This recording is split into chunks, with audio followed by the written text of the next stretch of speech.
Welcome to another episode of An Extraordinary Take, where we share extraordinary ideas and visions with extraordinary people. My name is Bo, your host, and I'm so excited that you were able to join me for this episode. Let's get into it, shall we? Hello, welcome again to An Extraordinary Take. It's such a pleasure to be joined by you every week, and I actually do just want to say that I have been so deeply overwhelmed by how well you guys have received me. This has been a bit of a trial, an error, and almost a pilot, of some sort in me actually trying out the space. And I want to thank you for the grace that you guys have had. And yeah, I think we're learning as we go, and it's just been so much better with getting your feedback.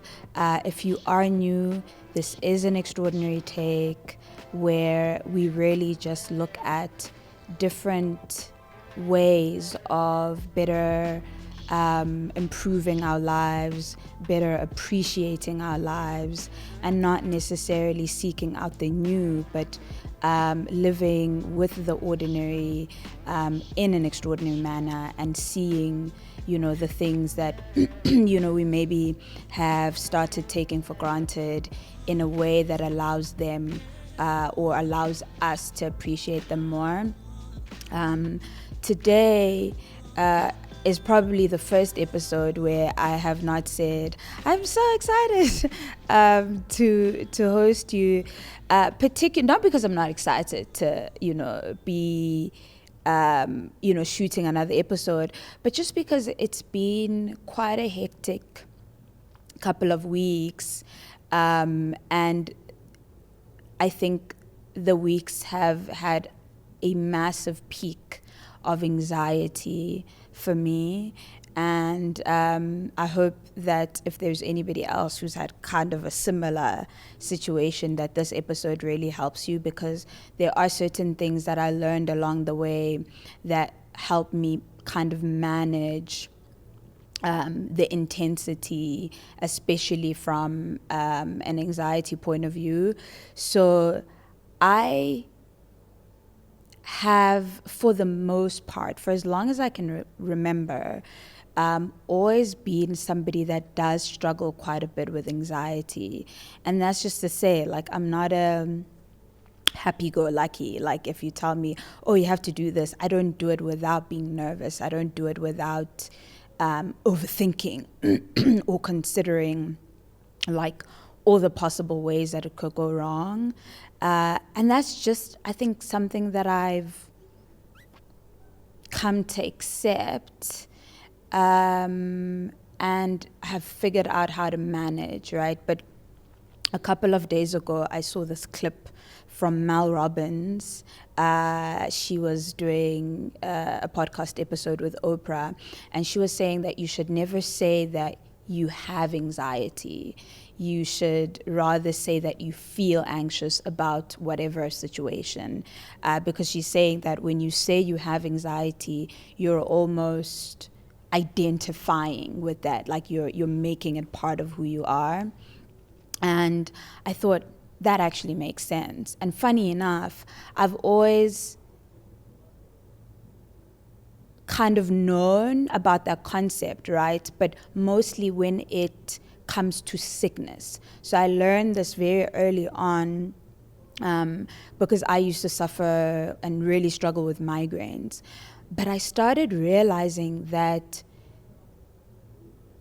the way I would speak about the migraines was almost like they were a part of my identity. So I would say, oh, my migraines, and that was like, they're mine, like they're part of who I am.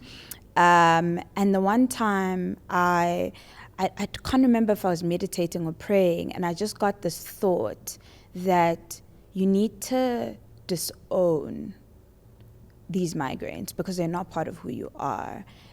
You need to stop calling them like it's something that you were either born with or something that is an intrinsic part of who you are. But I also felt this deep sense that I was using the migraines almost like as a crutch. Like, there's this weird thing that we do sometimes where we have something that differentiates us, and it's not something that's good, but we will use it to almost proclaim that we're a little bit more special than other people. Like, oh no, I get migraines, so, but you're not aware that you're doing it. But it's like this thing is something that sets you apart in some way. And even though it's not a good thing, you start owning it in such a way that you kind of maybe want people to feel sorry for you, or there's something that you like about how people respond when you say that you've got one or two or whatever kind of disorder. So I noticed that a little bit about me.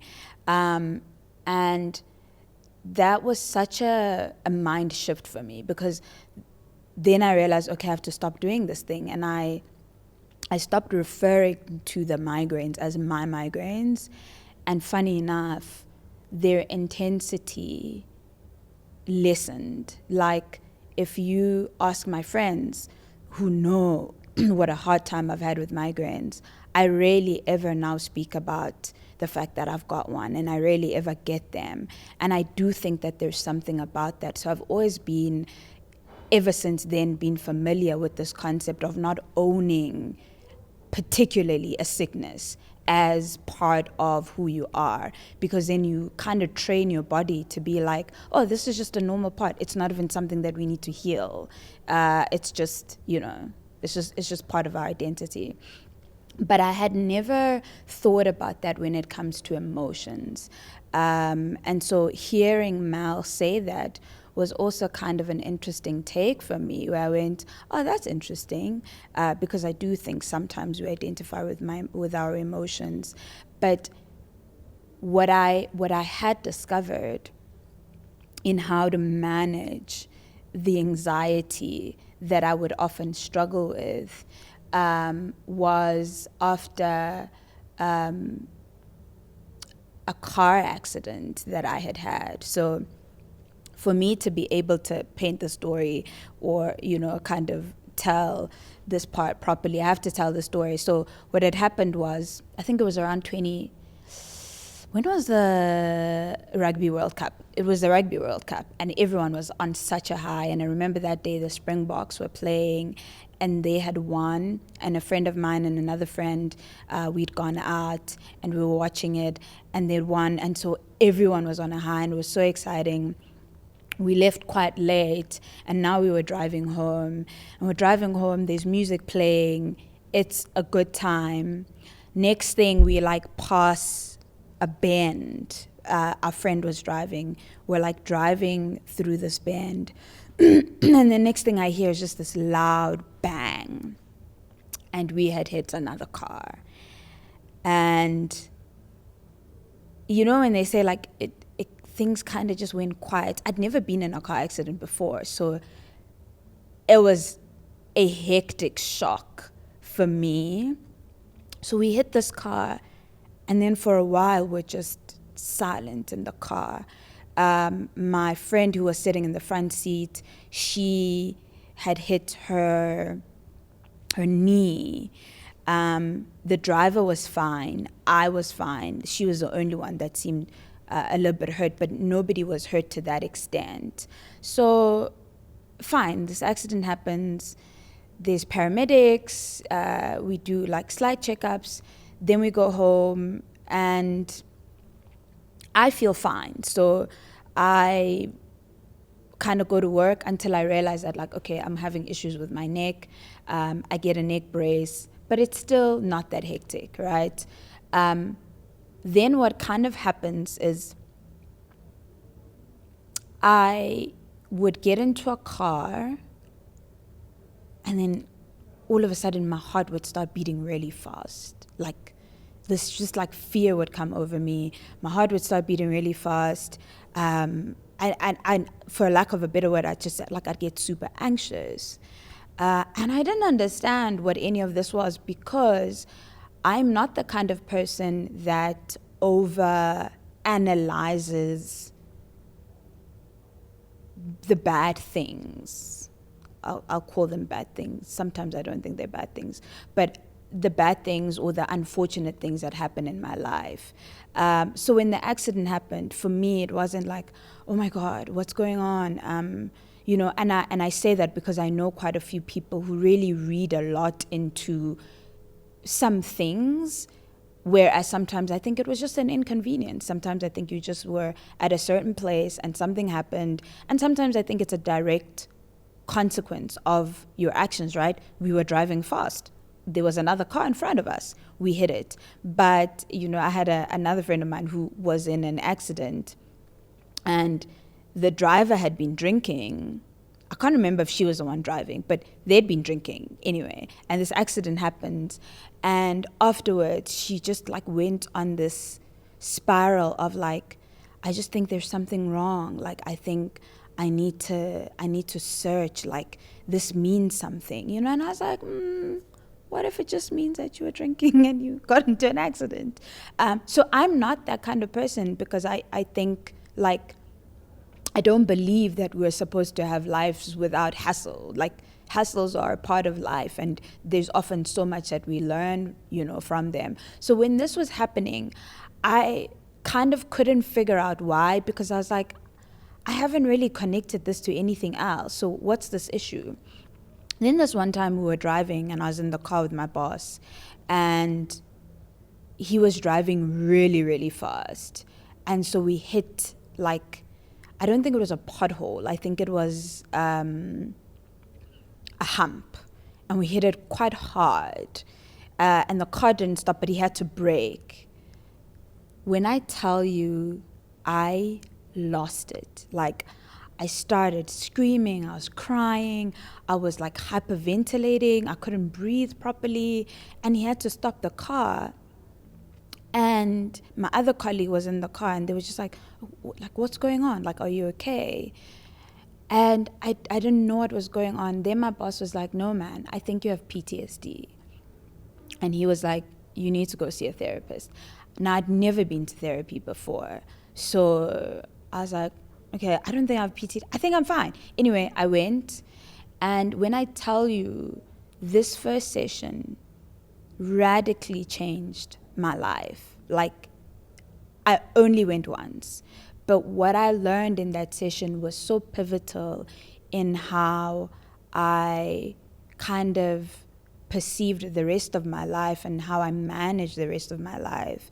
And so essentially I'd gone to this therapist and I'd explained to her, okay, so this is happening. I had an accident, but now every time I go into a car, it feels like I get a little bit anxious, but I don't feel badly about the accident. I don't feel like, oh my goodness, it shouldn't have happened to me. So it's weird that I get these reactions.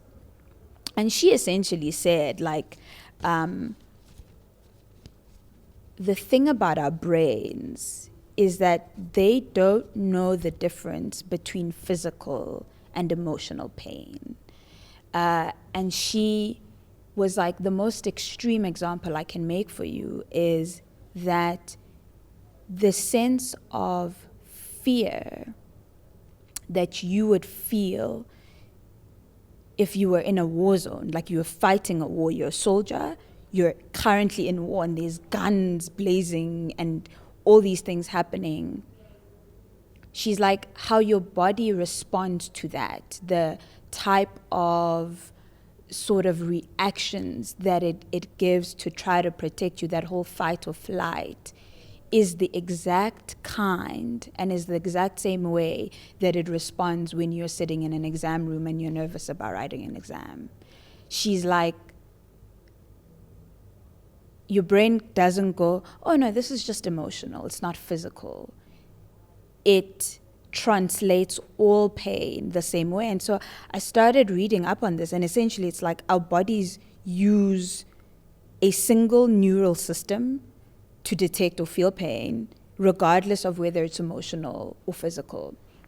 And so what she was saying to me was, so what happens is when you get into a car, your brain registers the familiar surrounding, and it goes, oh, the last time I was in here, something bad happened. And so she's like, the moment you get into a car, your body realizes or feels that this could happen again, and that's when the anxiety kicks in. And she was like, for a lot of people, it's different. Like when you're nervous, some people, their tummy will feel sore. Some people, like I had a friend who throws up, or somebody else will have a runny tummy. And there's quite a bit of a connection between that gut and brain system. And she was saying that's just because it thinks it's the same thing. All it knows is that you're in pain and that it needs to protect you, whether it's through fear or whatever. And she was like, so what you essentially need to do is you need to try to rewire your brain, but you need to literally, physically tell and try to convince your brain that it is okay, that this is not, it's not in danger. The likelihood of you going into an accident a week after you were in another accident is very slim. And she was like, so every time you get into a car, you have to keep repeating, like, we're okay, we're okay. It's not an accident. The car is safe, we are safe. And she was saying you have to say that over and over and over again until your body can regulate itself, and until your body can kind of get the sense that, oh, we aren't in danger, we are safe, so I don't need to go into panic mode. And that radically changed how I saw just like emotions in general, right? Because before that, I felt like whatever I feel, I have to go with, right? Like if I feel scared, that's it, we're feeling scared. If I feel anxious, that's it, we're feeling anxious. But the moment I realized that there are actually ways that you can almost fight back, and there are ways that you can better regulate yourself, was so life-changing for me. But in particular, the last couple of weeks, like I was saying, where there was just so much anxiety, I noticed that I would be washing the dishes, and then I'd immediately, so there's a conversation that I needed to have, a difficult conversation, and there were quite a few difficult conversations that I actually needed to have with two different people, and I was very anxious about these because I don't like conflict. But I'd find that I'd be washing the dishes and my brain would immediately go into this conversation. And sometimes I'd physically start saying, no, so what I mean is, like, I'd already be almost going through the different scenarios of how this person would perceive me and the different ways that they could get me wrong, and how I needed to rebut and how I needed to explain. So it was almost like this conversation hasn't even happened yet, but I'm already there. And of course, the moment that I'm there, like, the anxiety comes, my heart starts to race, and I feel genuinely scared. But what I started realizing was that this was exhausting me, because instead of me being or having this conversation once, by the time I get to the week where I need to speak to this person, I've spoken to them 50 times in my head already. So even if it would turn out to be a bad experience, I have put myself in a situation where I've experienced that bad experience more times than I have had to. So I started doing this thing where the moment I would feel myself leaving and going into this moment and going into this conversation, I'd say to myself, like, stay. And it was like I could physically watch my brain running to all these conclusions and towards this moment in the future. And by saying stay a couple of times, I was able to bring my brain back to the present moment, to say, what we are experiencing now is what is happening now. There's no need for us to run into a future that we don't even know, to start experiencing something that we haven't even begun to experience yet. And I just was trying to say to my body, like, just be here in this moment. Just wash these dishes and be present in that. If I'm in the shower, just shower and be present in that. Feel the water. There's no need for you to already be preempting something that hasn't happened. But what was also crazy to me is how often I had to do this. And I realized that the more conscious we are, the more we'll probably realize that we're very rarely ever in the present. We're very rarely ever in our bodies. Most of the time, we are constantly thinking about something that is about to happen, that hasn't happened, and the different ways that it will make us feel, and the different ways that we need to protect ourselves, against that moment. And so we rarely ever experience just the peace of being where we are. And I realized that there were so many moments in my day where I had to catch myself wandering off, and I'd had to say again, stay. Let's be here. So, but the moment that I would say that I would feel myself sort of calming down, and what this was allowing me to do was better manage this anxiety, because there's this other clip where this girl talks about, like, if you've never been to therapy, this is therapy in like a couple of seconds. And she says, if you're anxious, it's because you live in the future. And that is ultimately that. It's like, if you're anxious, it's because you're constantly thinking about all the many ways that things could go wrong. And it's also interesting, right? It's like, if you are going to think about the future, why not think about all the ways it could go right? It's weird that our bodies and our brains immediately go to the worst possible scenario. So this really also was another way that I could radically change how I was navigating and dealing with my anxiety. And ever since, I can say that it has lessened. But the more I was thinking about this, I was thinking about just like different emotions in general, right? I think so often we are led by emotions and we take them as fact without taking the time to question how valid or needed they are in that moment. Because the reality of it is, the conversation I was anxious about, I have no way of knowing really how it's going to go. So is there a need for me to already put myself in a situation where it turns out terrible? And if it does turn out terrible, is it not better for me to only experience that moment once, as opposed to multiple times, first in my head and then again in reality? And so what it also led me to is that I do think that we have this kind of relationship with our emotions where we take them as fact and we don't allow ourselves to go, sometimes the brain doesn't actually know best. Like, sometimes the brain is a little bit misled. And this is also something that I learned a couple of years back from a guy. He's an incredible poet. His name is Mutle.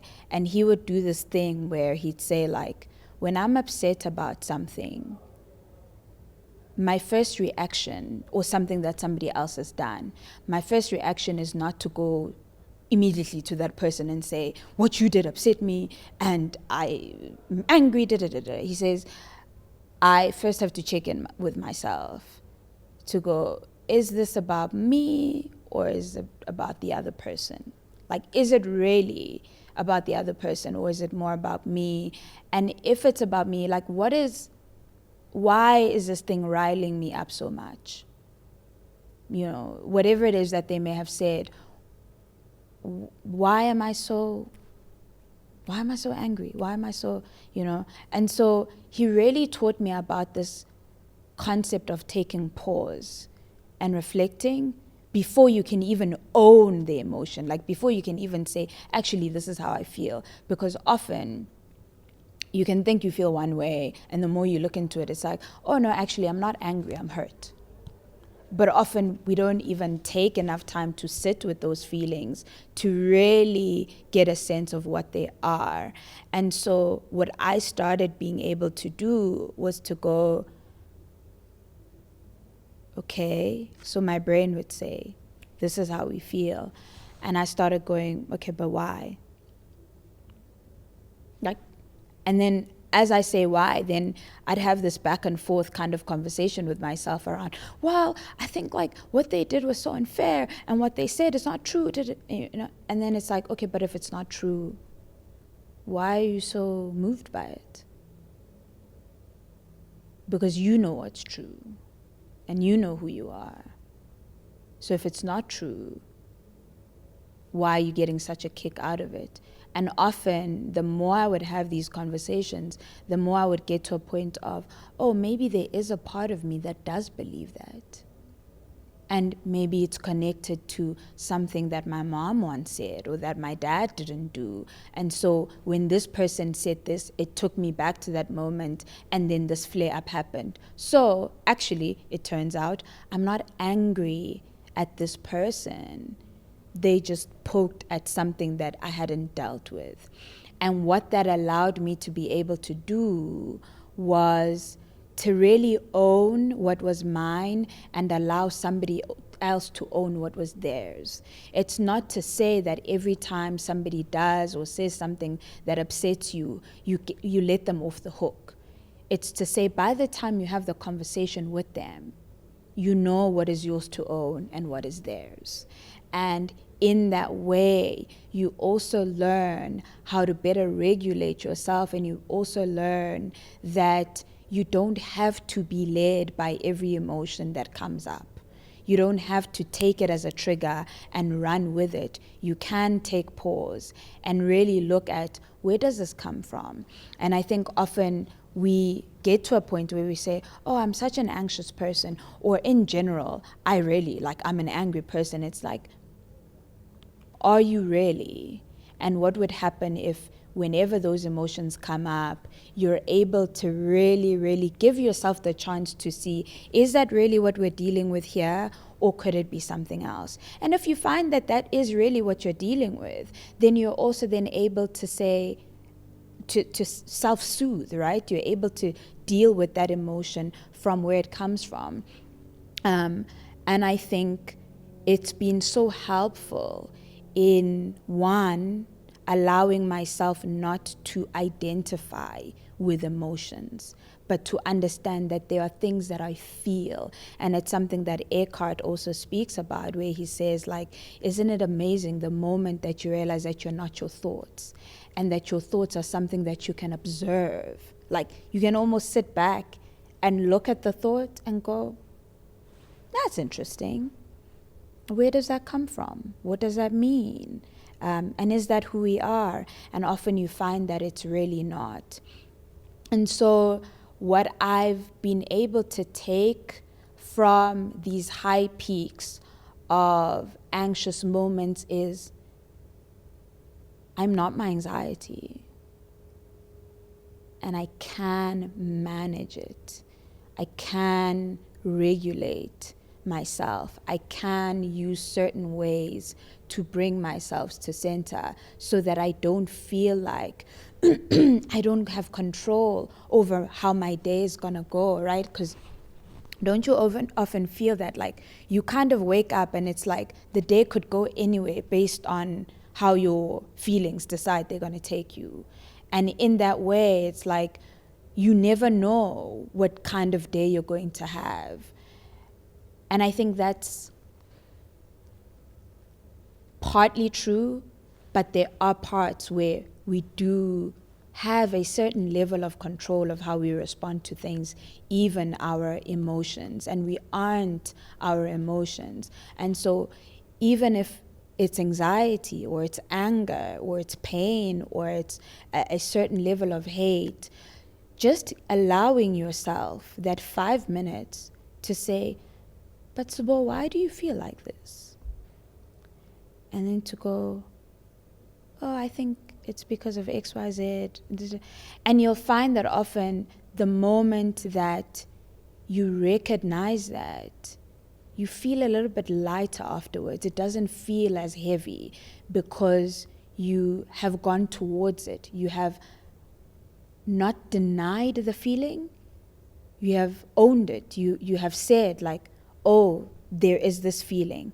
What is it? Why? Where does it come from? And in that way, it is able to dissipate in a way that isn't you filtering it or isn't you pushing down, but is you really allowing yourself to feel it. And it's something that another psychologist was talking about, where he was saying often as kids we were told, like, if you're crying, go cry outside, like, stop making noise. And he was saying often we do that with our own emotions, where when you don't allow yourself to feel what you're feeling and you don't talk through it, you're teaching yourself that you're not allowed to be. You're teaching yourself that you're only valuable when you show up a certain way. And so there's so much work that we have to do to really allow ourselves to be, but also, just like in having a child, you have to allow them to be, but you can't also allow them to take over. And I think our emotions are the same. We have to allow ourselves to feel them, but we can't let them take over the room. We can't let them take over our bodies in a way that then leaves us feeling completely out of control. So I think that there is no emotion that we can't actually learn how to manage. I think even if it's people that deal with anger, like, there are tools that you can find that can help you better navigate your own system. And ultimately, what you want is, this body is a machine. What you want to be able to do is learn how to make it run and help it run as efficiently as possible. You want to get your body to a place where it knows who the boss is, and the boss is you, right? So it's finding that balance of allowing yourself to feel what you feel, but not being led by what you feel. And I really hope, I think obviously for different emotions, you need different coping tools, but I hope we can all start looking into, okay, what is this one like very strong emotion that you struggle with, and what are some of the ways that you can better take control over them? So for me, with anxiety, like I said, it was being able to say, stay, and then taking pause and bringing myself back into the present moment. For somebody else, it could be something completely different. And I really like this idea of learning how to be there for ourselves through the different emotions that come, and not outsourcing that to somebody else. Like, whether it's anger, whether it's pain, whether it's shame, like, really allowing yourself to come back and to say, okay, let's stay with this for a bit. Where does it come from? What is it about? And how can I best be there for you? One of the things that I even used to do when I was younger is, if I faced a particularly hard week or hard day, I'd come back to myself later that day, and I'd kind of just sit with myself and kind of go, okay, what do you need? What can I do for you?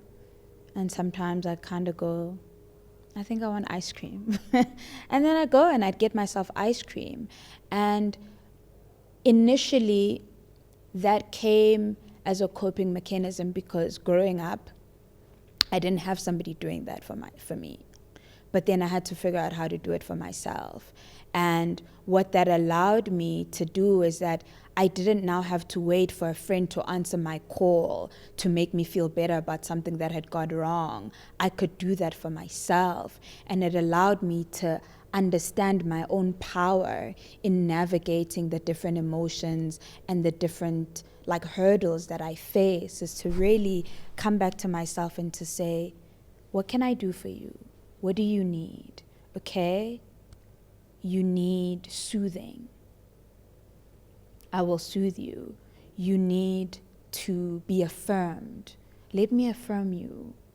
You're a really good person. Did you know that? Like, how often do we say that to ourselves, right? The other thing that I learned that is so powerful in managing emotions is saying sorry to yourself before waiting for the other person to do it. So when something has happened or somebody has hurt you, you don't always need that apology from them. But the apology you do need is always from yourself. And I don't think we do that often, where we say, I'm so sorry that that happened to you. You didn't deserve that. You were placed in a situation where you weren't safe, where you weren't looked after. And I'm sorry. And there's so much power in giving yourself the things that you've always thought have to come from somebody else. Because then you realize that you are a fully functional machine. You're a fully functional being that is able to show up for yourself in a way that is soothing, in a way that is helpful, and that in actual fact you are whole. And that the relationships that you have can add on to that, but you aren't at their mercy. If you don't have somebody that says that, if somebody doesn't answer your call, you can be there for yourself. You can manage those emotions yourself. And so I hope that this was also helpful for you in just realizing that, whatever difficult emotion you face, there are people, guys, who have studied for years, who have studied the brain, who have figured these things out. And I think we need to start being more proactive in really just the same way that we take care of our bodies and we're like, okay, we know that our bodies need exercise in order for them to function well. Our brains are the same. Our emotions are the same. Our hearts are the same. Our spiritual well-being is the same, but it's just like figuring out, okay, what does my body need? What does my spirit need? And how can I tailor make that to really show up for myself in a way that is helpful and in a way that allows me to also not fear certain emotions? Because you get certain people that are just like, I don't even want to go towards it because I don't know how I'm going to survive. And it's like, just go there. That place that you're so afraid, that fear that you're so afraid to feel, that anger that you're so afraid to feel, allow yourself to do it. Scream, do whatever. And then you'll find that on the other side of that is like, oh, okay, there's actually no emotion that I can't handle. So thank you for joining me today as we sort of navigate how to manage our emotions versus being led by them, how to learn how to manage them so that they're not taking over the wheel and crashing all over the place, but so that they feel like they are allowed to be, but not forever. They can stay for a little bit, we can soothe them, but then we also allow them to dissipate. But more especially with anxiety, it really, really is just about allowing yourself to stay in the present moment and not rush into something that hasn't even happened yet. Thank you so much for joining me. Please, please, please do remember to leave a review. Please remember to rate us and just tell us, what are some of those emotions that you feel have taken kind of the driving seat, and what are some of the ways that you can take control and be the adult in the room of those emotions. Thank you. Until next time. Goodbye.